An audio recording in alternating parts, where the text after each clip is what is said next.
Les amis, après plusieurs années à avoir quitté le territoire européen, il est temps pour nous de renouer avec une véritable légende du monde de l'hypersportivité japonaise, une machine qui est dans le cœur de milliers, de dizaines, de centaines de milliers de motards et qui revient enfin à la vie. Cette moto, c'est la Suzuki GSX-R 1000 qui revient sur ses terres européenne. Et oui, après une absence remarquée dans le segment de l'hypersportivité, Hamamatsu revient en Europe avec sa légende, son fleuron, et sans aucun doute, une des motos les plus marquantes de l'histoire du monde de la moto.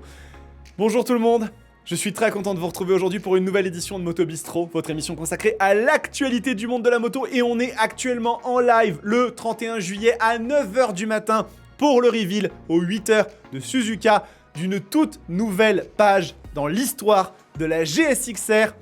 Les rumeurs allaient bon train, on se demandait une 600, 750, 1000, peut-être un nouveau moteur. Eh bien, ce n'est ni plus ni moins que la machine la plus emblématique de l'histoire de Suzuki qui revient à la vie avec, eh bien, une nouvelle GSX-R 1000. R, attention, il ne faudra pas oublier le R devant l'appellation de la moto qui revient avec des couleurs absolument incroyables. Regardez, on va commencer déjà juste par se faire plaisir au niveau des yeux et retrouver cette ligne qui nous est familière mais qui, eh bien, change pas mal au niveau de certains aspects qu'on va détailler. Vous avez la couleur principale qui est absolument magnifique, qui est le Pearl Vigor Blue et Pearl Tech White.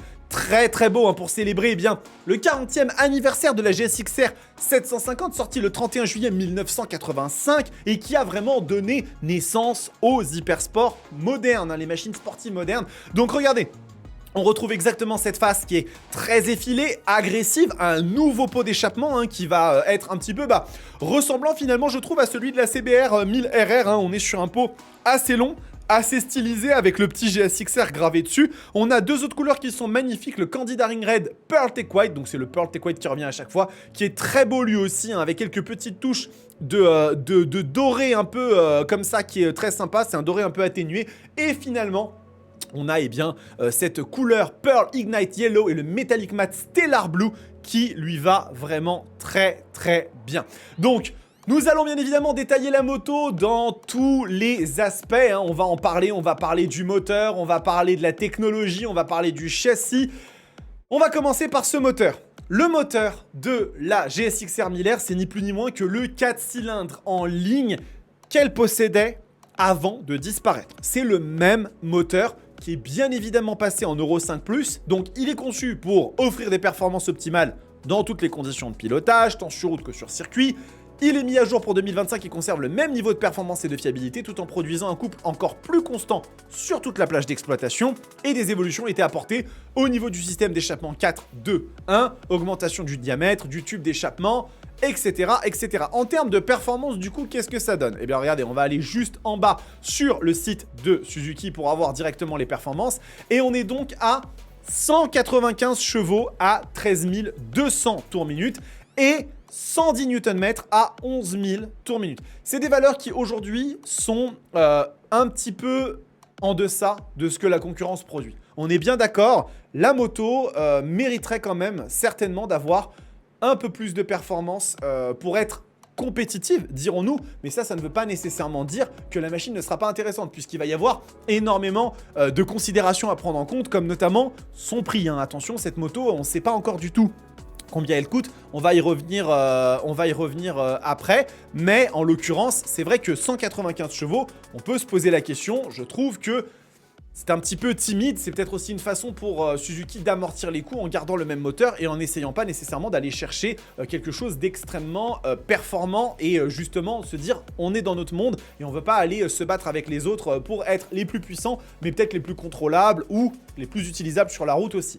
Ensuite, partie cycle, ça c'est quelque chose qui a toujours bien évidemment défini une GSX-R de qualité avec bien sûr un châssis double longeron en aluminium, donc ça c'est très important, qui offre une réactivité importante et une grande agilité. C'est une machine qui a eu beaucoup de victoires en compétition.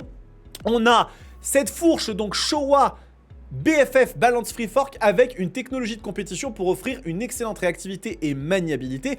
Et on a aussi, eh bien, vous savez, une cartouche extérieure. Hein. Regardez, hein, la cartouche de compression qui est à l'extérieur. Ça, c'est une technologie qu'on a vu apparaître sur certaines machines, notamment la ZX10RR, qui permet d'avoir, eh bien, une meilleure répartition des différentes tâches que réalise la fourche. Et donc ça, c'est quelque chose qui est très très cool. Et aux États-Unis, en fait, on a la GSX-R 1000 et on a la GSX-R 1000R, qui est une version qui est dotée eh bien, de cette technologie-là. Donc, bien évidemment, on va revenir un petit peu en haut, parce qu'il y a beaucoup de choses à en dire, mais on a des étriers de frein Brembo, hein, radio. Donc, alors ça, c'est quelque chose qui est assez intéressant.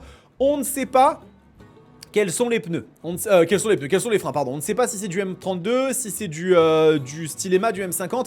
Vu la gueule que ça a, je dirais que c'est du M32. Donc ça va vraiment être à juger une fois qu'on sera sur la moto pour voir si le freinage est suffisant ou pas. Sur un monstre de 195 chevaux, il va quand même falloir être un petit peu prudent là-dessus et voir un petit peu ce que ça donne. Donc ensuite, il y a toute la partie technologie. Et alors là, on va dire qu'il y a le chaud et il y a le froid, les amis, tout simplement. Pourquoi?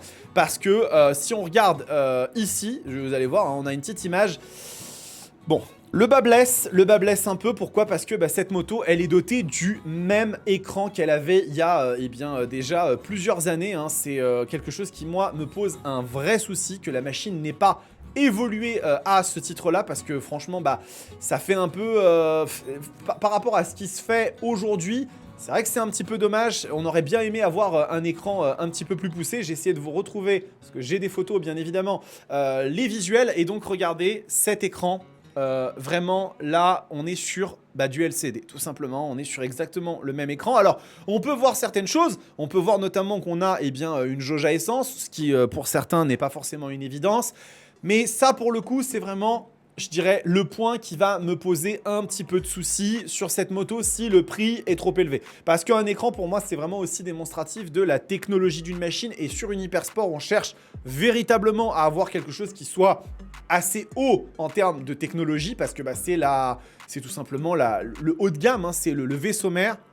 Donc ça, c'est un petit peu dommage. Et si on va regarder au niveau de l'électronique de la machine, eh bien, on a le SIRS, hein, qui comprend un ensemble de systèmes électroniques. Donc on a bien évidemment les modes de conduite, hein, A, B ou C, pour avoir les modes qui sont en fonction des conditions de la météo, le mode A étant le plus évolué. Et ensuite on va avoir un Smart TLR Control, hein, donc c'est un contrôle de traction qui surveille en plus la vitesse des roues avant et arrière, le régime moteur, la position du papillon des gaz et la position du rapport. On a une IMU, hein, donc une centrale inertielle, qui va bien évidemment surveiller l'angle d'inclinaison afin d'avoir quelque chose qui est plus poussé. 10 réglages de mode, également être désactivés, plus le numéro du mode d'élevé, plus le contrôle est rapide. On a un lift limiter, donc un anti-wheeling sur la machine. On a un roll torque control, donc c'est le contrôle de la puissance en fonction de l'angle, qui détermine aussi automatiquement le niveau de puissance optimale dans un virage.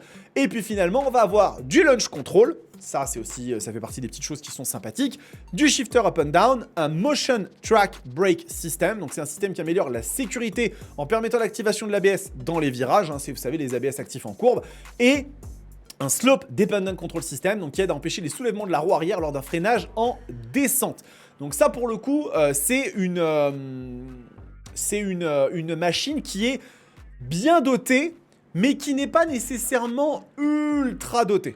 Clairement, aujourd'hui, dans la technologie des machines, on a des choses qui sont un peu plus poussées que ça. On le sait, hein, il y a des machines qui sont plus technologiques que ça. Encore une fois, tout ça, c'est vraiment différent, on va dire, en fonction du prix des motos, en fonction de ce qui est proposé en termes de tarifs. Et vraiment, pour le coup, c'est là que cette moto va devoir un petit peu s'illustrer, bien évidemment, puisque on retrouve quand même une machine. Ça fait extrêmement plaisir de voir revenir la GSX-R 1000, d'autant plus qu'aujourd'hui, la Yamaha R1 n'est plus dans la course. La R1 n'est plus vendue. Donc ça, c'est quelque chose qui va jouer énormément en faveur de tous les amateurs qui ont grandi, qui ont vécu avec le rêve GSX-R et qui du coup, justement, vont pouvoir peut-être profiter du retour de cette moto pour se faire plaisir. Mais encore une fois, il y a une question qui est inconnue, c'est ceci.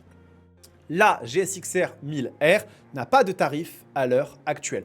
Et clairement, je vous le dis, il va y avoir une carte à jouer pour Suzuki. Si la moto est trop chère, ça va être un vrai problème. Ça va être un vrai souci parce que si cette machine, elle est à un tarif de 22 23 000 euros, comme le sont un peu les concurrentes, ça va être très difficile de s'imposer avec une moto qui est moins puissante, qui est moins technologique, qui sera sans aucun doute une extraordinaire moto sportive, mais quand vous avez en face des arguments qui ne sont pas nécessairement les mêmes, je vous rappelle qu'une S1000 RR est à 20 490 euros, si je ne dis pas de bêtises, en tarif d'entrée, et que c'est une moto qui fait 212 chevaux avec une technologie de dingue et un écran complètement fou.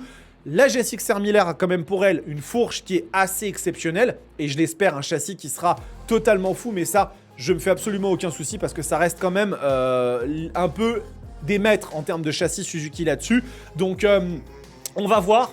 On va voir un petit peu ce que ça donne. En tout cas, ça fait extrêmement plaisir de la voir revenir, cette GSX-R 1000, parce que vraiment, pour le coup, c'est une machine légendaire et c'est dommage qu'elle ait disparu eh bien, du paysage de l'hypersport en Europe, hein, puisque aux États-Unis, comme je vous disais, elle est toujours vendue. Et eh bien, c'est tout pour les annonces pour le moment, les amis, hein. On a vécu ensemble le retour de la reine de la sportivité chez Suzuki, d'une machine qui a fait rêver, eh bien, comme je vous le disais, des centaines de milliers de personnes. Je pense vraiment que ça va être très intéressant de la voir débarquer. Été 2026, on a un peu le temps.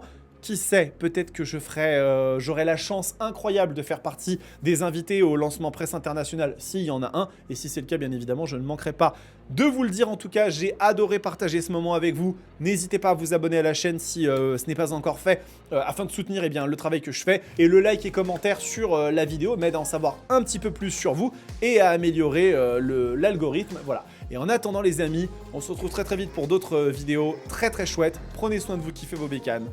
Ciao!